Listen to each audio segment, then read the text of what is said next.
channel, Alice Yummy Food, and to my wonderful kitchen. I'm so excited today to show you this incredible recipe. We're going to be making cottage cheese, sort of a cheesecake stuffed inside with caramel, or dulce de leche. In Russian they're called Sirochki с карамелью. And I absolutely love this recipe. You know, I love having filling inside when you cut through a dessert. So they are sort of chocolate covered, creamy cheesecake in the middle. It's kind of healthy because we're using cottage cheese. So don't be fooled by the fact that it's a cottage cheese. It tastes really, really delicious, especially after it's whipped and creamed, and nobody will be able to tell the difference. Plus, it's a really cool dessert to make ahead.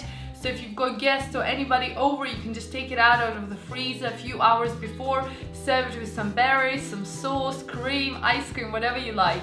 Yeah guys, I really hope you enjoyed this video. Make sure to subscribe to my channel and click the notification bell. I want to reach 100,000 subscribers and only you guys can help me reach that. So please, please, please share with your friends, spread the word about my channel, and let's get to that goal.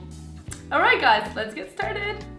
In a bowl, add your dark chocolate along with your unsalted butter and place it into a microwave for 1 minute with 30-second breaks to make sure your chocolate doesn't burn. Once it's melted, take your ramekins. You can use any molds. I'm using this shape because that's the one that reminds me of the ones that I used to have as a kid. So just gently wipe down the chocolate all around with your pastry brush. And you want to just put a thin layer because we're going to be doing a double glazing anyway, so just put as much chocolate as you can. Make sure you cover most of the bits, and then you want to place that into the freezer for about 5 to 10 minutes.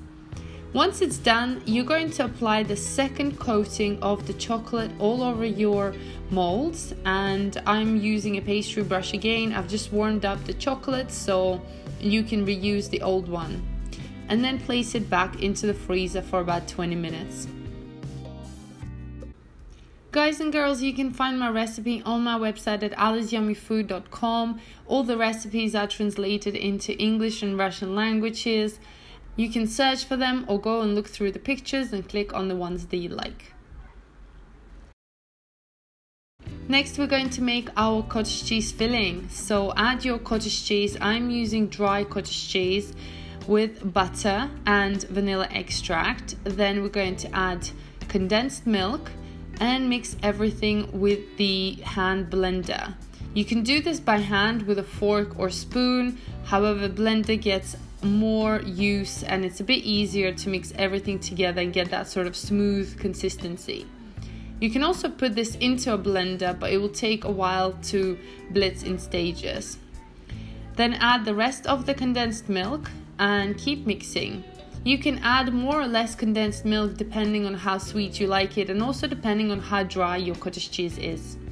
Make sure you use cottage cheese which is produced in Latvia, Russia, Estonia, Poland, and it is 100% dry.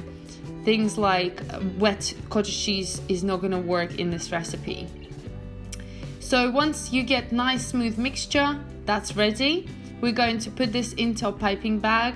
So place a tall glass and then put a piping bag over it so it's easy to spoon your mixture. And then just fill it up until it's completely full, and it's going to be quite a big piping bag.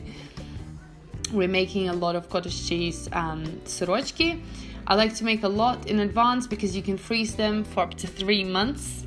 So once it's done, it should look just like that. Make sure it's tight. I'm actually really sorry. I realized I lost this part of the footage where you fill them in and then add the caramel inside. So we're just gonna fast forward to the bit where you get them out of the freezer and coat them with more chocolate on top to seal the ends. Sorry about that guys, but it's pretty straightforward. And yeah, make sure it's all nicely evenly coated around, and it's gonna go back into the freezer for about 1 to 2 hours. After that, take out your molds and you should be able to take them out pretty easily. If you've got any chocolate bits that are stuck, you can just cut them off or break them with your fingers. Look how beautiful this shape is. I absolutely love it. You can eat these after 30 minutes when they have defrosted, but if you don't want to eat them all, you can always freeze them for later. So just take a cling film and then wrap your cheesecake into it. Make sure it's completely sealed, and they should last in a freeze up to 3 months. And it's quite nice and easy dessert to have if you're feeling peckish. Now, if you want to enjoy it straight away, I decorated my plate with some melted chocolate. I'm adding some fresh berries just for the beautiful color. And now we're gonna cut into it and have a look. Look at that, guys. Beautiful caramel, chocolate, vanilla flavor. It's just all oozing out, so yummy and delicious. I hope you enjoyed this recipe. Thank you for watching.